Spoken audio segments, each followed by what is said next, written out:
Esto que ves aquí, donde nosotros nos acariciamos o nos damos masajes cuando tenemos dolor de cabeza, la sien, esto aquí, la sien, si tú ves que esto aquí tiene una hendidura pronunciada, por favor presta atención, porque al menos en el caso de nuestro individuo hoy, lo que observé rápidamente es que allí hay una compresión del lóbulo prefrontal.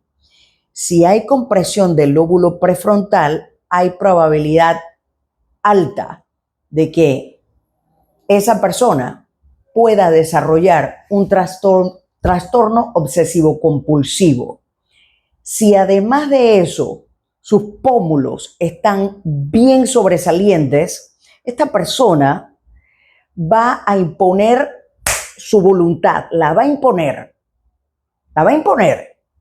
si es en negativo. Si es en positivo, va a ser una persona muy determinada a lograr sus metas. Yo quiero que te quedes aquí en esta clase para que vayamos entendiendo el contexto histórico de por qué nosotros tenemos que aprender a prestar más atención al rostro que tenemos por delante.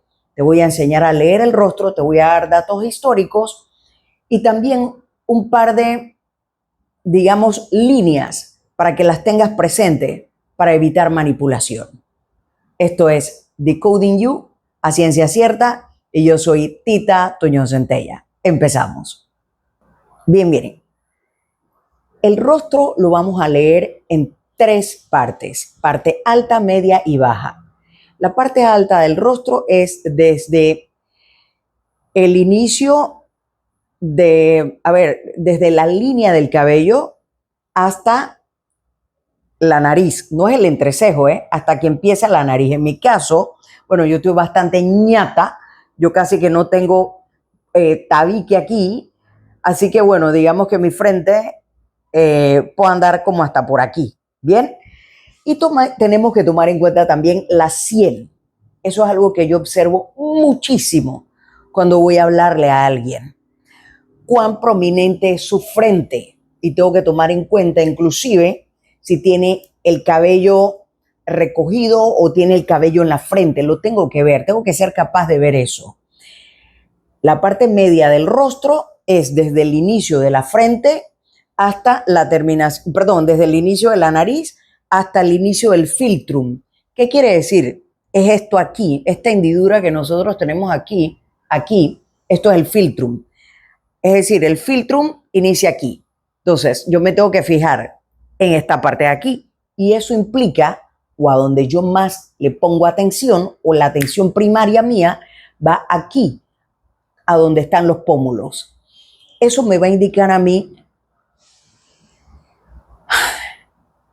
el temperamento generoso o cuánta decisión firme, cuánto carácter firme tiene esa persona.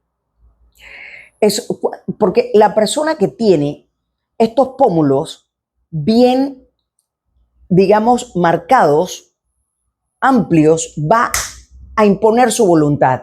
Para bien o para mal, la va a imponer. Lo vamos a ver más adelante. Y luego, en la última parte del rostro, que es la que se marca desde aquí, desde la mandíbula hasta, digamos, el mentón. Y eso es algo que yo también tomo en cuenta porque implica detalles de personalidad. Por ejemplo, cuán agresiva puede ser esa persona. Y cuando me refiero a agresividad es viéndolo de una forma socialmente buena, es aquella persona que puede servir perfectamente bien para trabajar adentro de la milicia, de los ejércitos, puede ser un excelente policía, un estupendo bombero, porque además de eso, si tiene el músculo mental bien puesto, esta persona se va a atrever a desafiar mares va a, por ejemplo, como en mi caso, que tengo el mentón bastante pronunciado, somos personas que tomamos riesgos, somos personas atrevidas ante la vida, somos personas que vamos a ir por delante y vamos a tomar la batuta en muchas cosas. Vamos a tener una personalidad muy bien marcada. Es importante que tomes esto en consideración porque nuestra corteza prefrontal, esta de aquí, es la que tarda mucho más tiempo en desarrollarse. Lo he explicado en clases anteriores que el cerebro que lleva más tiempo desarrollándose con nosotros es el cerebro límbico, el de las emociones, que es parte básica de este salón de clase. Sin embargo, nuestra corteza prefrontal ha sido la que más tiempo ha demorado para desarrollarse a plenitud. Por ejemplo, yo quiero que tú observes ahora el nivel de agresividad de nuestros antepasados. Por ejemplo, tenemos a la Australopithecus afarensis, la famosa Lucy. Yo quiero que tú le observes la frente a esa mujer. Perdón, a ese antepasado de nosotros, ya sea en hombre masculino o femenino. La frente era chiquitita, ahí no había mucho razonamiento, había más emoción que razonamiento y la agresividad era bajísima en esos antepasados de nosotros, sumamente baja. Allí prácticamente lo que importaba era sobrevivir y no hay evidencia de agresión, ni grupal ni individual, durante esa época. Pasamos ahora a el Homo habilis. La agresividad en ese grupo era una agresividad media.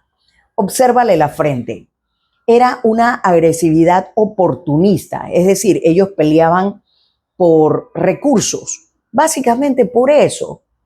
Además, ya habían pasado la etapa de sobrevivencia, estaban entre que sobrevivo y tengo que ver cómo hago para mantenerme vivo. Así que tengo que pelear por recursos. Era básicamente oportunista, no era un tema de proactividad, agresividad proactiva, eso no existía. Homo erectus. En el Homo erectus, la agresividad era alta. Obsérvale la frente, obsérvale la frente. La agresividad en este grupo de antepasados nuestros era un nivel, fue el primer grupo que demostró violencia organizada. Fíjate tú en esto. Y era más agresivo que los dos anteriores porque sí hay evidencia de que había enfrentamientos grupales. Eso hay que tomarlo en cuenta. Ahora vamos con el que sigue. Presta atención a esto. Está sabroso. Vienen los neandertales. La agresividad era muy alta. Y quiero que te sigas enfocando en la frente. ¿Ok? Muy alta el nivel de agresividad allí. Altísima. Entonces ellos eran altamente agresivos. Ellos peleaban por recursos y por territorios, los neandertales. Y ahora vamos con el que paradójicamente acabó con todos, el Homo sapiens, nuestro ancestro más cercano, el Homo sapiens. El nivel de agresividad era máxima. El máximo nivel de agresividad era nuestro ancestro más próximo. Así que nosotros no podemos decir que no venimos o que somos la especie más cool y más hipster y lo más peace and love que hay. No, porque hay evidencia científica en las diferentes ramas de la ciencia de que los Homo sapiens tenían una violencia bien planificada, pero planificadísima. Era una violencia simbólica y emocionalmente muy compleja. ¿Eso qué quiere decir? Que ellos se iban a la guerra, ellos atacaban por ideología, por venganza atacaban y también por dominio. Y eso implicaba también entrar a otros grupos y tener violencia hacia las féminas de los otros grupos. Esto lo traigo a colación porque cuando el Homo sapiens se encuentra con el neandertal, ahí surge algo bien interesante. Los neandertales eran demasiado similares para ser ignorados, pero a la vez eran demasiado diferentes para ser tolerados y por eso Homo sapiens los extinguió a todos. Yo quiero traer esto a colación porque nosotros tenemos que tomar en cuenta que somos seres capaces, tú y yo, de matar a alguien en un periodo no mayor a 20 o 30 minutos. Y te lo voy a explicar aquí por qué. Ahora que ya tú tienes digamos, el rostro histórico de nosotros y los niveles de agresividad, yo quiero que observes qué hago yo cuando yo veo a alguien. Mira esta entrevista en la que estoy departiendo con Ana Marisa Altieri en el podcast Sinvergüenza, un podcast que yo recomiendo bastante, muy bueno ese contenido. Observa lo que yo le digo a ella. Si yo tuviera que hablarte a ti o tuviera que venderte algo, muy seguramente yo tendría que hacerlo con números, claro, con cifras. Claro. Me lo está diciendo desde la entrada de tu frente hasta el inicio de tu nariz. Y luego te tendría que hablar, por ejemplo, de los beneficios que va a tener tu familia, porque tus pómulos son anchos, tú eres muy emotiva, tú eres de lo tuyo primero. Y cuál es el rédito que vas a tener en esos dos. Y si yo sigo conversando contigo, yo tengo que ver cuáles son las cosas que para ti significan poder. Lo mismo aplica en una relación. Lo mismo. ¿Ves cómo le leí el rostro a Ana Marisa Altieri, una mujer que tiene una frente bastante prominente? Eso quiere decir, apenas que yo veo un rostro como ese, yo tengo que saber inmediatamente que esta persona tiene que ser o dedicarse a ciencias exactas, muy exactas, como por ejemplo medicina, investigación, ingeniería, arquitectura, que los números son lo suyo. Si los pómulos están un poco sobresalientes, yo tengo que saber que esa persona va a imponer su voluntad. Quiere decir, por ejemplo, que gente como Messi, al menos esto fue lo que vimos en parte de la actualización que yo tomé en la Universidad de Alicante con el Instituto No Verbal que dirige Javier Torregrosa. Yo pude observar, y fue lo que vimos todos, este tipo de personas, cuando ya cumplen ese ciclo de socialización dentro de una familia funcional y amorosa, esta persona va a dar y dar hasta que consiga lo que quiere. Va a ser sumamente perseverante y también muy generoso, porque a través de nuestros ancestros y por evolución sabemos que este tipo de ancestros nuestros cuidaban mucho de sus tribus, cuidaban mucho de la prole. Bien, eso lo puedes ver en Lucy, por ejemplo, los pómulos bien sobresalientes. Lo otro es que es cómo le vas a hablar al rostro dependiendo de lo que veas. Y quiero que observes estos otros rostros que te estoy mostrando con las profesiones que tienes, y en la medida que yo hablo, observa las profesiones de estas personas. Algunos son muy allegados a mí y otros no tanto. Son gente que yo he conocido en redes sociales y que le he pedido permiso para mostrar su rostro. En especial, el rostro de mi hermana mayor. Por ejemplo, mi hermana mayor tiene una frente prominente.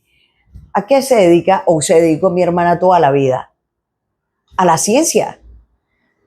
Y además de eso tiene los pómulos bien sobresalientes. Mi hermana era o es del tipo de mujer que yo en principio admiro. Esa mujer primero le quita, cuando se le mete una vaina en la cabeza, primero le quitas la cabeza que la vaina. Ella va porque va. O sea, es perseverante. Y ese es el tipo de persona, por ejemplo, como Lionel Messi, que se proponen algo y no descansan hasta conseguirlo. Reitero, el detalle está en que cuando, por ejemplo, un bebé nace, esta corteza, nosotros cuando nacemos, esta corteza prefrontal no la tenemos para nada desarrollada. Se va desarrollando en la medida que nuestro entorno nos dé tres cosas y tres más. Tres cosas son luces, sonidos y movimientos. Es por eso que tú ves que en las cunas de los bebés colocan muñequitos con muchos colores, movimientos y sonidos. Si eso solamente está allí, luces, movimientos y sonidos, esa corteza prefrontal, como en el caso de los niños a los que les dan pantalla, va a tener una mente que va a probablemente volar muy rápido y va a estar inquieta, porque a los niños también hay que darles calma y hay que generarles un balance. Por ejemplo, esas madres de familia que dedican tiempo para sentar a sus madres y padres y todo el ambiente cuidador de esa criatura, cuando se sientan a leerles cuentos. Eso implica que la criatura, el bebé, el niño, no mayor de 3 años, permanezca tranquilo y sereno. Ese balance entre sonidos, colores, movimientos, y luego quédate tranquilito aquí o tranquilita que te voy a leer un cuento, eso implica un balance que necesita esa corteza prefrontal. Y que si no se le da eso a tiempo a esa criatura, definitivamente más adelante va a ser sumamente difícil. O va a haber, recuperar el balance, resocializar a esa persona, y si además de ello tiene esa compresión en el lóbulo prefrontal, con alta probabilidad de desarrollar un trastorno obsesivo compulsivo, y si además de eso hubo un accidente que le causó una protusión, hay un golpe en el lóbulo prefrontal, y si además de eso, esta persona tiene esos pómulos sobresalientes, no solamente tiene el TOC, es decir, el trastorno obsesivo compulsivo, sino que además va a imponer su voluntad por sobre todas las cosas y en negativo. Hay que prestar atención a eso. Y además, si tú ves esa mandíbula bien marcada, esta persona va a tener un alto nivel de agresividad. La va a tener.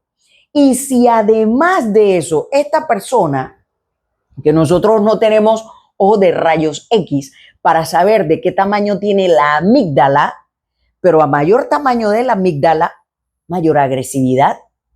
Y aquí es donde viene el tema. Si ese cerebro ya está trastocado y además de eso, esta persona está bajo, digamos, o tiene consumo de drogas, incluyendo al alcohol, porque el alcohol es una droga, vas a tener una inhibición psicológica.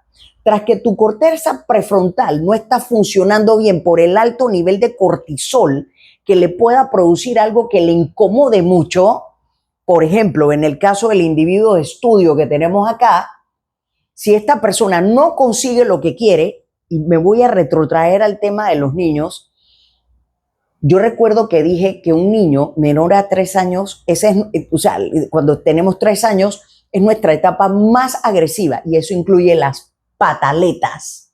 Todos hacemos pataletas, todos. Lo interesante es cómo nos regulan, pero sí, transcurrida esa etapa y nosotros no hemos aprendido a regularnos, vamos a hacer otro tipo de pataletas cuando seamos adultos. Y si además le vas añadiendo todo esto que ya te he mencionado, tú tienes una bomba de tiempo con esa persona que tienes por delante. ¿A que sí? ¿A que sí? La probabilidad es alta, muy alta. Es por eso que yo te pido que por favor escuches con los ojos. Escuches con los ojos. Dicen que caras vemos y corazones no sabemos. Hey, yo no creo que eso sea del todo cierto. Yo creo que caras vemos y cerebros podemos observar también. Fíjate en eso, porque cuando una persona está con el nivel de cortisol alto, no va a pensar con claridad, va a estar obcecado. Cuidado que el nivel de razonamiento no está en su nivel, y ahí es donde se produce lo que nosotros conocemos como el secuestro de la amígdala. Cuando la amígdala está secuestrada, esta persona entra en un bucle mental y es sumamente difícil sacarlos de allí. Es sumamente difícil sacarlos de allí. Es por eso que gente como Iñaki Piñuel, un gran investigador y psicólogo español que tiene extensos estudios al respecto, nos indica que si nosotros estamos ante gente que ya ha demostrado, digamos, ya tienen registros de agresividad y además de eso están dentro del espectro del TPA, es decir, trastorno obsesivo compulsivo, lo mejor es dar 2 pasos para atrás y salir de allí, que fue en efecto lo que hizo la víctima del individuo este que tenemos aquí en pantalla. Y si se te vuelve a acercar, por favor, busca la forma de salir huyendo. No puedes estar cerca porque estas personas, estos seres, no tienen la capacidad de autorregularse cuando están obcecados y son un peligro. Lo mejor que hay que hacer con esta clase de seres es tirarlos a un calabozo y botar la llave. Es sumamente difícil. Y si, TPA, dentro de ese espectro están los narcisistas, sociópatas y psicópatas. ¿Estás viendo el nivel de peligrosidad que hay ahí?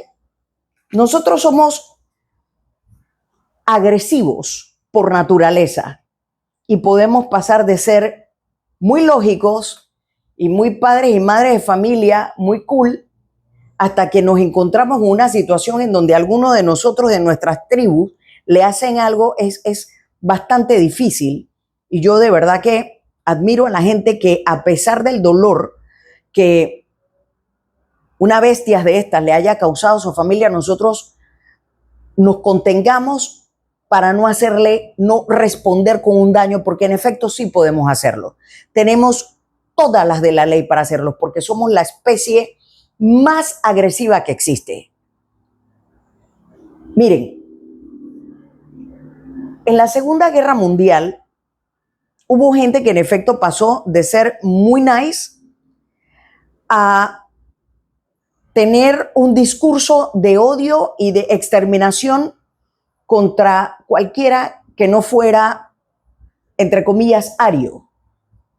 Porque durante la Segunda Guerra Mundial se acabaron con no solamente los judíos, también eran los negros, los homosexuales, cualquier persona que no lo hiciera como ellos. Luego, en el año 1963, hubo el experimento Milgram, que se llevó a cabo en la Universidad de Yale. Este experimento dio como resultado que el 65% de los estudiantes que participaron allí acabaron con la vida de otra persona ejecutándole 400 voltios. ¿En qué se basaba este estudio? Bueno, hubo un hombre que dijo, un profesor de allí que dijo, ¿sabes qué? Vamos a ver cuán agresivo es el ser humano. Entonces lo que hizo fue repartir volantes entre los estudiantes de Yale y les dijeron, hey, ven acá, te vamos a pagar ahí $20 y te tenemos un par de sándwiches, llégate a tal hora a tal salón. Y cuando la gente llegaba, había un hombre en una bata blanca, eso ya es un sesgo de autoridad, y les decía, en el otro cuarto hay un tipo al que tú le vas a proporcionar, le vas a infligir dolor. Aprieta este botón. Y se iba, la gente iba notando cuánto voltaje le estabas dando y escuchaban los gritos. Escuchaban los gritos de la persona y le daban ahí al botoncito y ¡ah! Pero llegaba el de la bata blanca y le decía, tienes que seguir dándole, porque era autoridad, tienes que seguir dándole. Y llegó a tal punto el experimento donde el 65% de los participantes oprimieron el botón hasta infligirle 400 voltios. Eso es bastante peligroso. Y eso se hizo en un periodo no mayor a 30 minutos. Eso explica por qué hay gente que bajo manipulación pueden llegar a hacer cosas horrorosas. Bien. Luego, en el año 1974, Marina Abramovic, creo que se apellida ella, Abramovic, ella cogió y puso en un experimento, se puso ella en un sitio público y puso toda una serie de objetos para que los usaran contra ella y le infligieran dolor, al punto de ser, digamos, bastante peligroso, que pudo haber ella estado, o que estuvo ella en peligro de muerte. Tuvieron que detener el experimento tras 6 horas porque de verdad que la estaban atacando y ahí no había manipulación de ningún tipo, lo cual prueba que nosotros como seres humanos, y esto fue hace 51 años, seguimos siendo absurdamente malvados, a pesar de que somos la especie que colaboramos con otros desconocidos. Esto que estoy hablando acá es, digamos, un llamado a la conciencia de nosotros como seres humanos. Yo he venido hoy vestida de negro, no tengo nada que celebrar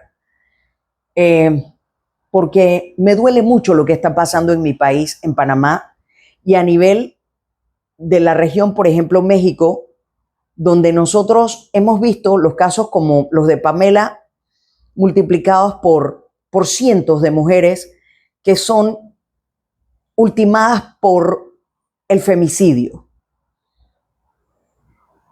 Yo quisiera que además tomaran como referencia una clase que yo di, la número 24, donde hablo de violencia y parpadeos, donde hay una explicación un poco más amplia a lo que estoy viendo acá. Hay también referencias y lo que quiero dejarte es que nosotros como especie, hemos refinado el nivel de agresividad a través de la manipulación. Lo dije en la clase corta que tengo en mi canal, en mi cuenta de Instagram, donde yo decía que para mí, dentro de los peores nacidos, están los que son manipuladores. Porque el que manipula puede hacer que cientos de personas hagan cosas en contra de su propia voluntad. Ahí tenemos un Jim Jones, por ejemplo, un David Koresh de la secta davidiana.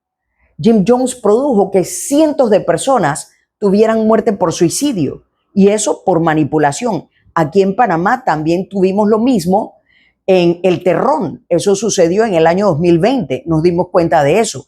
Había una secta y pues el director de la secta, de ese culto, eso es manipulación por culto, logró que otras personas cometieran unos actos realmente terribles en contra de otros seres humanos como niños, por ejemplo, vulnerables. Y así tenemos los diferentes tipos de manipulaciones, por ejemplo, la emocional.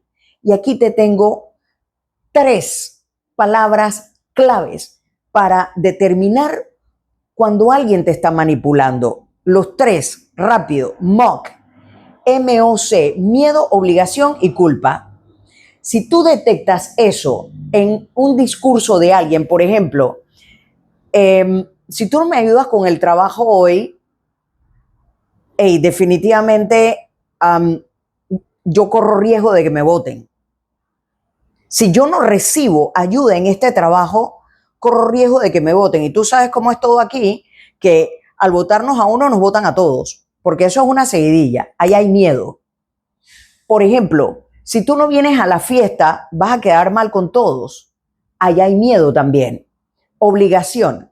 Por ejemplo, después de todo lo que yo he hecho por ti, ¿tú crees que esta es la forma en la que tú me debes responder a mí cuando yo te pido algo? Eso es uno. Lo otro, después de ver todo lo que has recibido, cuando yo te pido esto, bueno, todo va a depender de la circunstancia, obviamente. Yo no creo que yo deba merecer este desplante que me estás haciendo. Obviamente, si hay manipulación, porque esas conversaciones yo las he escuchado, por ejemplo, en mi casa cuando yo me portaba mal y mi mamá, oye, después de todo lo que yo hago, mira esto. Eso es, ven acá, unas palabras a la conciencia de uno de que una no sea tan desconsiderada, obviamente. Pero sí puede haber manipulación. Y la culpa, un discurso de culpa o una línea de culpa podría ser, yo no quiero, por ejemplo, yo no quiero ni saber cuál va a ser la reacción de tal persona si te ve haciendo esto que tú no deberías hacer. O, por ejemplo, qué pena que tus padres se den cuenta que tú, siendo un varón, estás saliendo con otro hombre. Allá hay también un discurso de culpa. Por ejemplo, la manipulación dentro del rango de violencia es una de las que yo más detesto porque es la más sutil. De esto nosotros podemos hablar, por ejemplo, ahora se llama, le tienen nombres y eso me encanta mucho, el gaslighting o luz de gas. Cuando alguien hace algo mal, pero te echa la culpa a ti y te hace creer que tú tienes la culpa. Eso es luz de gas. Eso es una forma de violencia. No es manipulación, pero es una forma de violencia. Y aquí es donde yo quiero decir algo que es un poco incómodo. Nosotros nos estremecemos con casos que son muy sangrientos, con crímenes que son atroces y que ya se ha prohijado la ley, el proyecto de ley donde se pide la pena de perpetua, de cadena perpetua para estas personas, y yo estoy de acuerdo con eso, porque estas personas no merecen estar respirando el mismo aire que nosotros. No, muchos de ellos no tienen remedio o les va a costar demasiada plata al Estado recomponer a esa persona. El detalle está en que, por estadística, y a mí no me crean, la mayoría de los manipuladores habitan entre nosotros y los podemos encontrar en forma de jefes, padres, madres, hermanos, compañeros de trabajo. Aquí es donde yo recalco siempre la frase que tiene Joe Navarro, ex agente del FBI. La mayoría de los psicópatas no tienen las manos llenas de sangre. Con esto los quiero ir dejando. Yo quiero que, por favor, consideren que estos esfuerzos que yo hago para educar no son nada si no cuento con el apoyo de ustedes. Los voy a dejar con una anécdota, y es que el domingo, como de costumbre, yo estuve con mi papatío, a quien amo con mi vida, y ya él está usando su Instagram, lo estoy enseñando y lo hace muy bien. Y entonces vio el video que se hizo viral en mi cuenta de Instagram, donde yo hablo del individuo que definitivamente pues no debería respirar el mismo aire que nosotros, reitero. Y él lo que me decía era, oye, pero ¿cómo es que son tan manipuladores? Son sumamente inteligentes. Y le digo, no, papatío, fíjate que no. Son inteligentes en la medida que la educación emocional de nosotros no sea buena, sea deficiente. Son inteligentes en la medida que uno no sepa reconocer los discursos de manipulación. Nos llevan ventaja en la medida que nosotros sigamos mirando para el otro lado y nos dejemos llenar de brillos, de pompa y circunstancia. Eso es lo que los hace a ellos potencialmente superiores a nosotros. Pero en la medida que nosotros nos eduquemos, esta gente, tú te darás cuenta que en efecto son bastante torpes. Y el nivel de manipulación de ellos queda en nada. Y casos se han dado por cientos de miles de gente que son manipuladores, pero cuando tú estás educada emocionalmente, le llevas una ventaja tremenda. Muchas gracias por estar aquí. Compartan la información. Esto es para ustedes y esto es Decoding You a ciencia cierta.